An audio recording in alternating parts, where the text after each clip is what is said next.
Salut tout le monde, j'espère que tout le monde va bien. Aujourd'hui, nous allons parler du Shiba Inu et du Dogecoin. Surtout l'histoire folle de Vitalik Buterin avec la fameuse Shiba Army.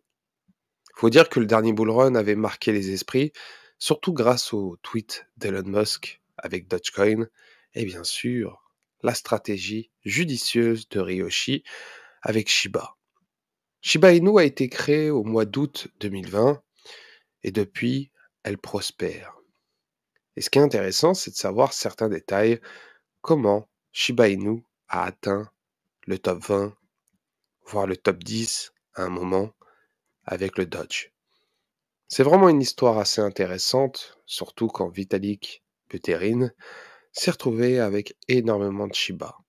Écoutons un peu Vitalik et de cette fameuse histoire avec la Shiba Army et surtout son côté des gènes avec Dogecoin.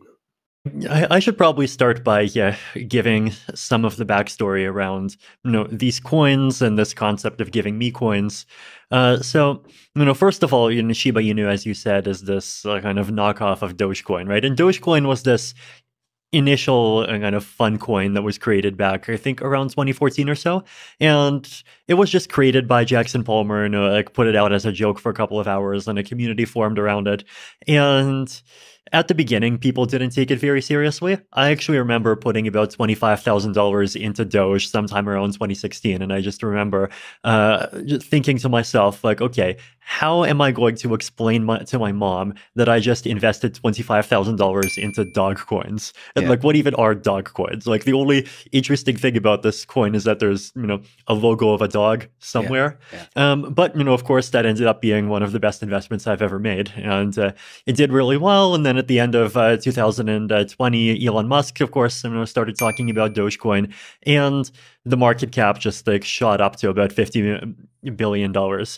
Actually, and it shot up multiple times, right? Like the first time it went up from about 0.8 cents to about 7 cents. And this just happened all in one day. And I remember this was when I was still in Singapore in the middle of COVID, and I saw that the price just went up by 1,000%, and I was like, oh my God, my Doge is worth a lot.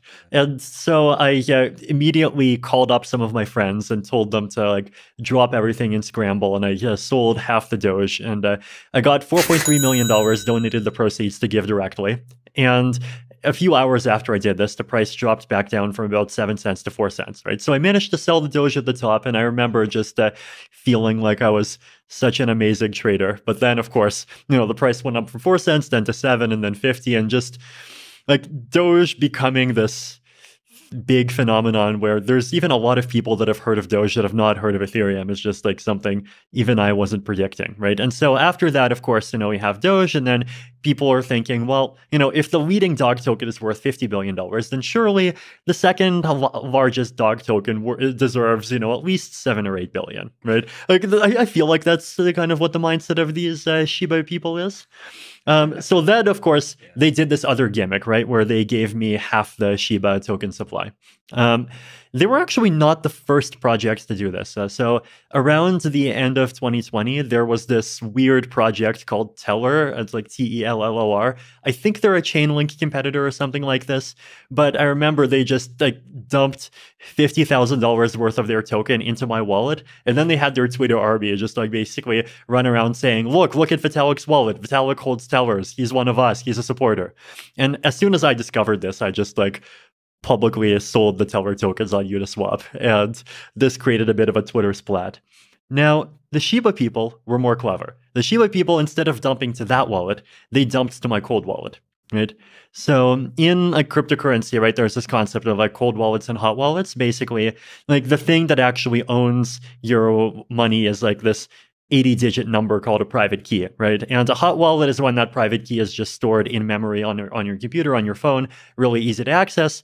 Cold wallet means it's either written down on a piece of paper, or it's on a computer that's just never accessed the internet, right? So cold is very inconvenient, but cold is also much more secure, right? Because even if that computer has some viruses on it, it's air gapped, it's not actually going to be able to upload it. So this cold wallet, and all the money's out of the cold wallet, so it's safe for me to talk about my setup now, right? But it was a laptop that was sitting in Canada, and I also had 2 pieces of paper where I wrote down 2 numbers on those 2 pieces of paper. One was with me, one was in Canada, and if you add those 2 numbers together, you get the private key.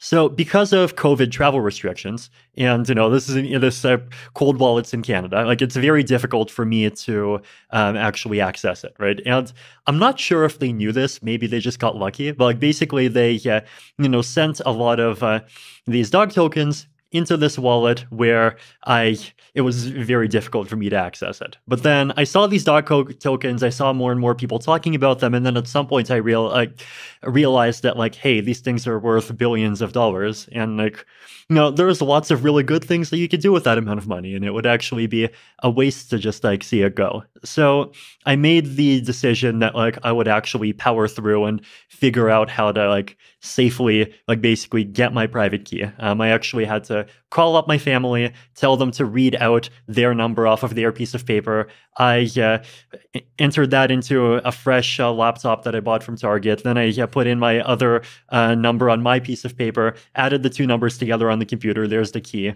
And at the same time, like just scrambled for 2 days, setting up a new wallet where I could move my ETH to safely, like getting people to be multi-sig partners, just like doing all sorts of like stuff that 10 years ago you would expect to just be part of a cyberpunk science fiction novel, but now it's all real. So you're doing this all by yourself, essentially.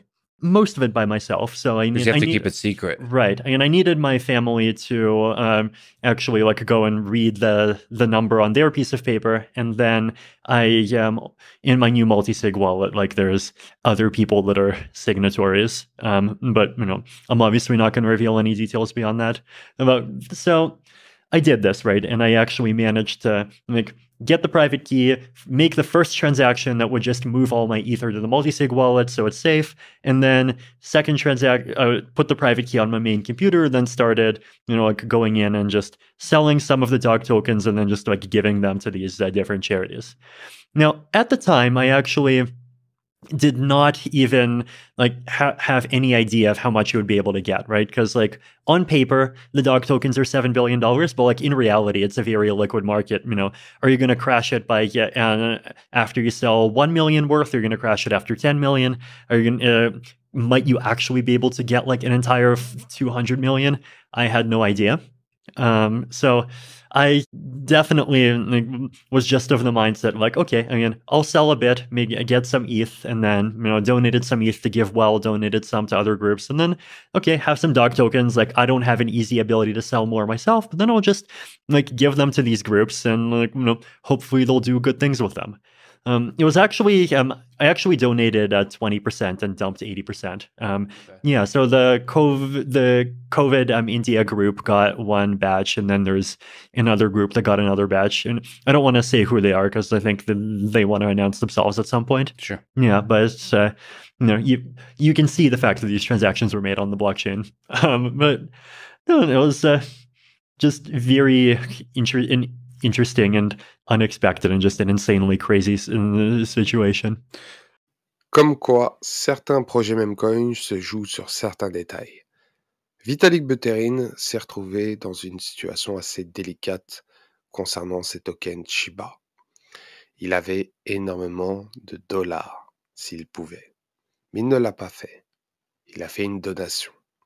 Concernant Ryoshi, il n'est plus dans le projet SHIBA. Il l'a quitté. Mais on peut dire qu'il a eu la judicieuse stratégie d'envoyer des tokens à Vitalik Buterin. J'espère que cette vidéo vous a plu, donc n'hésitez pas à laisser un commentaire, à liker et à vous abonner, et je vous dis à la prochaine.